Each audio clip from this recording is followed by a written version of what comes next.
Hey, what's good? What's good? What's good? It's been a long time since I uploaded like regular content. Um, More high salute to the riders. You know where you at? Seven Low Hood Tales 2.0. Like, comment, subscribe, share, hit the notification bell. Let's get to this politic. Before I start this, I am not promoting gang life, gang culture. I'm just telling a testimony, giving life experiences, shining some light on the Denver Metro. So with that being said, let's get to it. So yesterday, my baby bro calls from the county, and when he hops on the phone, he's like, "Hey, somebody wants to talk to you." Now, if you interact with anybody that's doing time, it doesn't matter where they're doing time at. A lot of times, people be like, "Hey, the homie's in here," and you automatically think that they're gonna put one of the homies on the phone or one of the family members. It always happens, bro. They always wants to introduce you to the people that they're programming with. And I thought this is one of the calls. So the fool hops on the phone. He's like, "What up, Savage?" He's like, "You don't know me." He's like, "Me and yo bro, we started talking. He a good dude, and he started showing me pictures, and I recognized you from YouTube." He's like, "Is that Savage Sev right there?" And my bro was like, "Yeah, that's my brother." He's like, "Oh, that's what's up. I've been subbed up to this fool's channel forever." He's like, "This fool is like a celebrity to me." And my brother was like, "I'm gonna call him right now." So he did. And he was like super excited to talk. He's like, "Bro, please don't stop YouTube. Like, you're an inspiration to Denver. Like, you're a voice, a big voice in the Denver Metro." And it kind of put stuff in perspective, homie. Like, the reality is, bro, is the knowledge and the words have gotten to a lot of people, homie. You don't ever know who you actually you touch, bro. You don't ever know. There's people that done told me it's crazy, homie. They told me you done brought me out of suicide and listening to your struggle, and I'm like, damn, homie, that's deep. But there's a purpose behind everything you do. So we gotta keep the movement going, bro. We got to. That's just the bottom line. So shout out to the supporters, everybody that done supported over the years. Road to 4,000 subs, man. We're almost there. More I salute. So I had a discussion with one of my partners from New Mexico. Shout out to the homie Tommy. And he's been out here in Denver for about 5 to 7 years, right? And he has family that's from the north side, but he's been through traffic and he's went to the county and stuff, and he's come across some of the politics. And he asked me this because, like, where he's from, there's not too many like Mexican Bloods and Mexican Crips, right? New Mexico. He's like, "Damn, yeah, that was a culture shock to me." He's like, "But I met some solid fools from them cars." And he's like, "But ain't it true that a little bit back, the Mexican Bloods kind of didn't like the Black Bloods from Park Hill, and they were kind of on their own time. Like, we're not following orders. We're not trying to link with them fools. We're not trying to politic with them fools."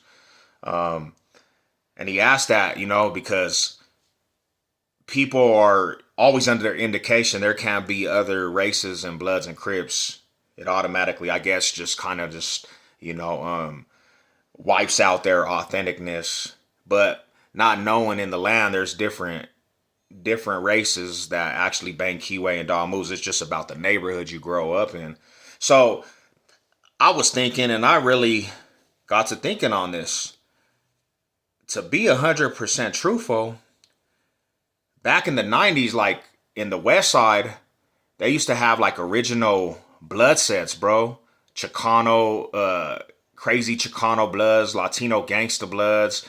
A lot of the old school Crenshaw Mafias, they really were about their own politics. They didn't really link up with anybody from Park Hill, anybody from Aurora, Montbello that were Don Moves. And they kept it all West Side. 16 blocks also. And they used to say, homie, we don't even link anything with these fools. We don't tie rags with these fools because we're West Side fools, and we don't really know what that's all about over there. We just push our line for the West Side. Now, I always thought that was interesting because it, like, even in the penitentiary, I seen that too. Because if you don't got relations with fools that are tapped in and basically are stamped, a lot of people will say that's not official. But the real riders from them sets, bro, if you say that to them real riders, you might get offed or you might get beat up for that. They were pushing their line. That's why they have a name in the city of Denver. And those are historical, original blood sets from the West Side. Now, LGB, I know they have some Commerce City ties, but they had a name too, bro. You know, and they pushed the line to the point. They got their own identity, homie. Now later down the road, you know, a lot of West Side Bloods from West Denver started linking with a lot of Park Hill fools. I seen a lot of West Ridge fools, some of their main fools linking with Park Hill fools, being at hood days and, you know what I'm saying, being in the program of them dog moves from the Park Hill side. And I started seeing a lot of Park Hill fools start going to the West Side. So I think they're all intertwined now, but there was a time when in the 90s and 2000s where they pushed their line, bro. Like they pushed the West Side line and Mexican Bloods line. Like this is what it is. I can remember in the penitentiary, I told this story before, homie. The Paisas, they get into it with the Mexican Bloods and they get into a big old rumble, homie. And the Paisas got deep on these fools. And at first it was an equal fight, but the Paisas actually started getting the best of these Mexican blood fools because of the numbers. And they all went to the hoe, but when they came back out from the hoe, some of the Mexican Bloods approached some of the Park Hill fools, and the Park Hill Bloods said, that's not our business, bro. You guys do your own thing. So yeah, there was a separation, but now I think it's all linked together. Now, for the Mexican Crips, and I would have to say, like, you know what I'm saying, certain Crips, like from the east side, Chicky 30s, they never had any separation because they're from the east side. The Chicky 30 Crips from the east side, they always was around cripping, so they had relationships with black folks from the east side. So there was never no separation with that, you know.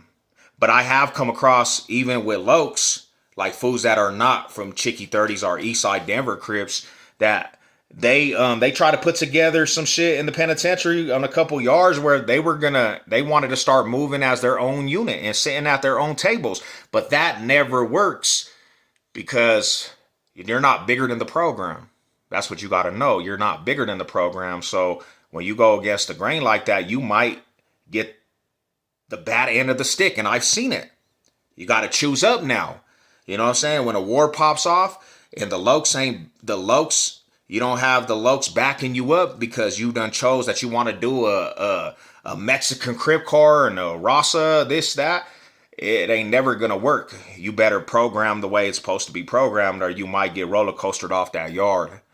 So that's what it is, man. Mall high salute to the riders. Appreciate all the support. We going to keep it going, man. You know what it is, your boy Savage. Let's go.